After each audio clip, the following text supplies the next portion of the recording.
বাংলাদেশের 17টি উপজেলায় smart mutation বা অটো নামজারি চালু হয়ে গিয়েছে। বাংলাদেশ সরকার এই অটো নামজারি বিষয় নিয়ে কাজ করছেন। ভবিষ্যতে বাংলাদেশের প্রত্যেকটা জেলায় জেলায় অটো নামজারি কাজ সম্পূর্ণ হয়ে যাবে।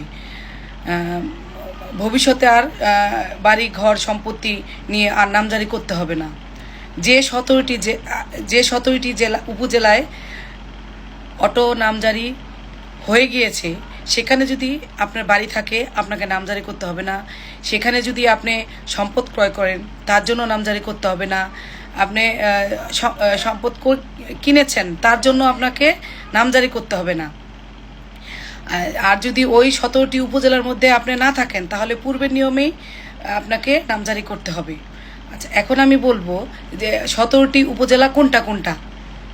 ঢাকার মধ্যে পড়ছে 4টা: উত্তরা, খিলগাঁও, গুলশান এবং সাভার। এই 4টা উপজেলায় আপনার অটো নামজারি হয়ে যাবে। যদি এই 4টা উপজেলার মধ্যে আপনার বাড়ি থাকে নামজারি করতে হবে না। আপনি যদি সম্পদ কিনেন আপনার নামজারি করতে হবে না। চট্টগ্রামের মধ্যে পড়েছে 2টি: আনোয়ারা উপজেলা আর পাহাড়তলী। নারায়ণগঞ্জ জেলার মধ্যে পড়ছে আপনার রূপগঞ্জ উপজেলা। গোপালগঞ্জের টঙ্গিপাড়া, ব্রাহ্মণবাড়িয়ার কসবা উপজেলা। আর আপনার কুষ্টিয়া জেলার মধ্যে পড়ছে কুমারখালী উপজেলা। টাঙ্গাইল জেলায় পড়ছে 2টি: একটা বাসাইল উপজেলা, আপনার নাগরপুর উপজেলা। রাজশাহী জেলার চারঘাট উপজেলা। সিলেট জেলার তাজপুর উপজেলা। পরে দিনাজপুর জেলার চিনির বন্দর উপজেলা। ময়মনসিংহ জেলায় নান্দাইল উপজেলা। বরিশাল জেলার হিজলা উপজেলা।